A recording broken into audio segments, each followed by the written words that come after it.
అండి. Welcome to my simple life style vlogs. అందరూ ఎలా ఉన్నారండి? నేనైతే చాలా బాగున్నాను. ఇదైతే తొలి ఏకాదశి రోజు సాటర్డే వ్లాగ్. ఈరోజు తొలి ఏకాదశి కదండి. సో ఈరోజు నేను ఎటువంటి హడావుడు లేకుండా పీస్ఫుల్గా పిల్లల్ని స్కూల్కి పంపించి టెంపుల్కి అయితే వెళ్ళొచ్చాను. అదైతే ఈరోజు నేను మీతో షేర్ చేసుకుంటాను. ముందైతే రైస్ కడిగి పక్కన పెట్టేశాను. అలాగే ఈరోజు మా పిల్లలకి లంచ్ బాక్స్లోకి సాంబార్ అయితే ప్రిపేర్ చేద్దాం అనుకున్నాను.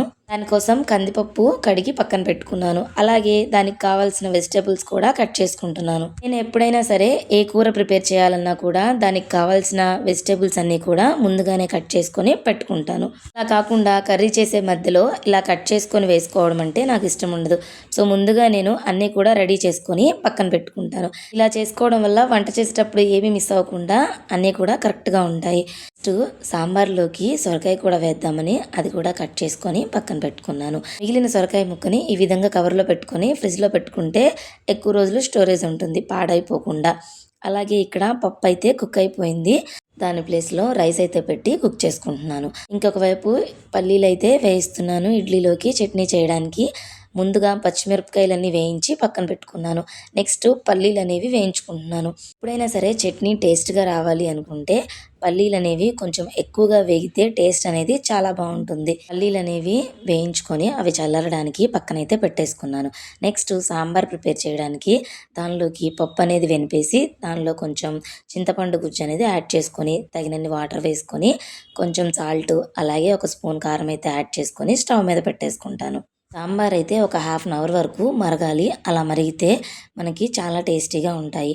ఒకవైపు సాంబార్ అనేవి మరుగుతూ ఉంటాయి. అలాగే దానిలోకి వెజిటేబుల్స్ నేను విడిగా అయితే తాలింపు వేసుకుంటాను. ఇక్కడ సాంబార్ అయితే మరుగుతూ ఉన్నాయి. ఇదంతా కూడా క్లీన్ చేసుకొని నేను నెక్స్ట్ చట్నీ అయితే ప్రిపేర్ చేసుకొని కొంచెం గట్టిగా ఉన్న చట్నీ అయితే తీసి పక్కన పెట్టుకుంటాను. మిగతాది యూస్ చేసుకుంటాను. ఎప్పుడు కూడా నేను ఇలాగే చేస్తాను. ఇలా చేయడం వల్ల నాకు చట్నీ అనేది పాడవదు. అలాగే నెక్స్ట్ డే కూడా నాకు ఒక పని అయితే తగ్గుతుంది. ఇలాంటివి చిన్న చిన్నవి చేసుకోవడం వల్ల మనకి కొంచెం టైం అయితే సేవ్ అవుతూ ఉంటుంది.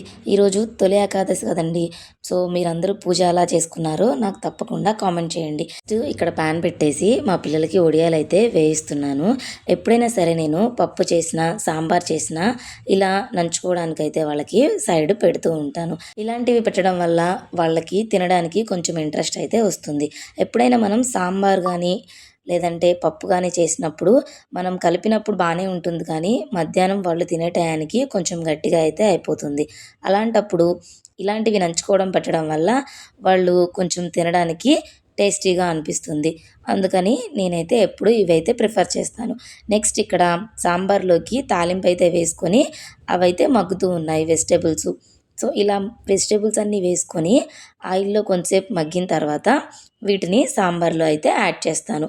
యాడ్ చేసిన తర్వాత ఒక 20 మినిట్స్ వరకు సాంబార్ అనేవి మరిగిస్తాను. ఇప్పుడు ఒక స్పూన్ సాంబార్ పౌడర్ యాడ్ చేసుకొని మరిగించుకుంటే సాంబార్ అనేవి చాలా టేస్టీగా ఉంటాయి. ఇవి ఇడ్లీలో కూడా చాలా బాగుంటాయి. అలాగే మా పిల్లలకి స్నాక్స్లోకి గువ్వ అలాగే ప్లమ్ పెట్టేసి దానితో పాటు వాళ్ళకి నచ్చిన ఒక బిస్కెట్ కూడా పెడతాను. అలాగే అన్నంలోకి నంచుకోవడానికి వేయించిన వడియాలు ఉన్నాయి కదా, అవి కూడా పెట్టేసి లంచ్ బాక్స్ అయితే రెడీ చేసి మా పాపనైతే స్కూల్కి పంపించేశాను. నెక్స్ట్ నేను పూజ చేసుకోవడానికి ఇల్లంతా మాప్ పెట్టేసి ముగ్గు పెట్టేసుకున్నాను. పాపకైతే ఇంకా స్కూల్ టైం అయితే అవ్వలేదు. వాడైతే కొంతసేపు ఆడుకుంటున్నాడు. నేను అంతా కూడా క్లీన్ చేసుకొని మా బాబుకి అయితే లంచ్ బాక్స్ రెడీ చేస్తున్నాను. ఇలా వీటికి కూడా లంచ్ బాక్స్ రెడీ చేసి వాడిని అయితే స్కూల్కి కూడా పంపించేశాను. పిల్లలిద్దరూ స్కూల్కి వెళ్ళిపోగానే నేను కూడా ఫ్రెష్ అయిపోయి పూజకు కావాల్సినవి అన్నీ కూడా రెడీ చేసుకుంటున్నాను. ఇక్కడ పూజకు కావాల్సిన అన్నీ కూడా క్లీన్ చేసుకొని బొట్టులు అయితే పెట్టుకొని నా పూజ అయితే కంప్లీట్ చేసుకున్నాను. ఈరోజు తొలి ఏకాదశి సందర్భంగా దేవుడికి పేలాల పిండి ప్రసాదంగా పెడితే చాలా మంచిదండి. అది తిన్నా కూడా చాలా మంచిది. బట్ నాకు అది ఎలా చేయాలో అది ఎక్కడ దొరుకుతుందో తెలియక నేనైతే ఫ్రూట్స్ పెట్టుకొని సింపుల్గా చేసుకున్నాను. నెక్స్ట్ మా వారిని టెంపుల్కి తీసుకెళ్ళమంటే వెళ్దాం అన్నారు. అందుకని ఇద్దరం కలిసి టెంపుల్కి అయితే వచ్చాము. ఇక్కడ మాకు 2 అవర్స్ దాకా పట్టింది. టెంపుల్లో జనం అయితే ఫుల్గా ఉన్నారండి. అయినా కూడా మాకు దర్శనం బాగా జరిగింది. సో దర్శనం కంప్లీట్ చేసుకొని ప్రసాదం తీసుకొని ఇంటికి అయితే వచ్చేసాము. ఈ వీడియో కనుక మీకు నచ్చితే తప్పకుండా సబ్స్క్రైబ్ చేసుకొని కొంచెం సపోర్ట్ చేయండి. అలాగే వీడియో ఎలా ఉందో కూడా ఒక కామెంట్ చేయండి. Thanks for watching.